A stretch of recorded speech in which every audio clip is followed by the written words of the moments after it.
Hello everyone, today I'm going to be showing you how to change your valve cover gasket in under 20 minutes. I have the valve cover gasket here. This one's by Victor Rines. I prefer this brand because it's worked for me in the past, but there's other reputable companies as well. So let's get started. Okay, so under the hood you're going to have 8 10mm bolts. You're going to have to remove those. Usually you have 2 10mm bolts here. Mine are missing, but I just bought them, so I'm going to be replacing those. And then you're going to be taking off the spark plug wires, and if you want you can remove this out of the way just so it's easier. These are also 10mm bolts, and yeah.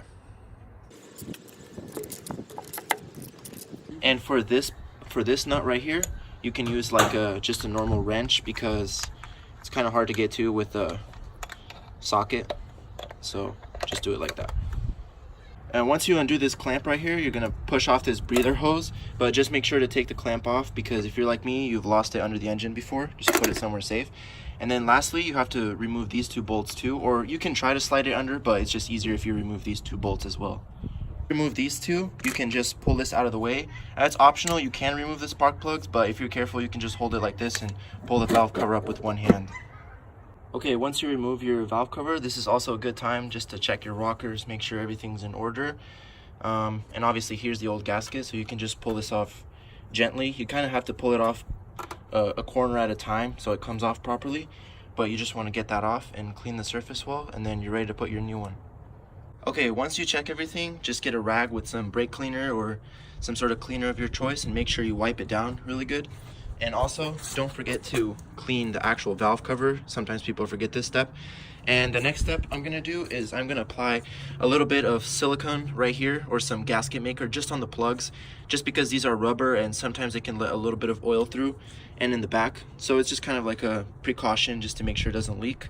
Okay, the one I'm going to be using is this brand called Dirko. It's made by L-Ring and it's rated for 300 degrees Celsius.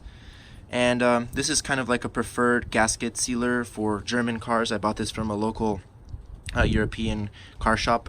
So this is not too expensive, it's about $10, but this is parts optional. Okay, so as you can see I did a pretty thin layer there, a little bit here. So this is just preventative stuff. Okay, and before you put the actual cover on, it's a good idea to make sure the gasket's seated, so you can just use a screwdriver and just lightly press down next to the studs.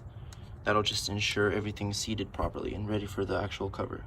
Okay, and it's back on. These aren't tightened yet, these are finger tight, but I was gonna say you should tighten these just a little bit so that it's easier to get this bracket on. Sometimes if the valve cover is lifted up, it's kind of hard to get that bracket on. So make sure these are just finger tight. Okay, and then make sure when you're tightening these back down, it's proper torque sequence. So it's 1, 2, 3, 4, 5, 6, 7, 8. And it's about 11 to 12 foot-pounds, but just hand tight is plenty. And finally, once everything's torqued down to spec, you can install these 2 bolts, and then these are the new ones I was talking about. And there you go, it's done. This whole job took about 15 minutes, but I've done this before, so I kind of know the deal. But to a novice, maybe 20 minutes or so. Don't be intimidated by it. So yeah, pretty easy fix. If you're a little bit leaking oil, if you smell some oil, I would always check this because it's the cheapest. The gasket was only about $8. You can order it online as well, so yeah.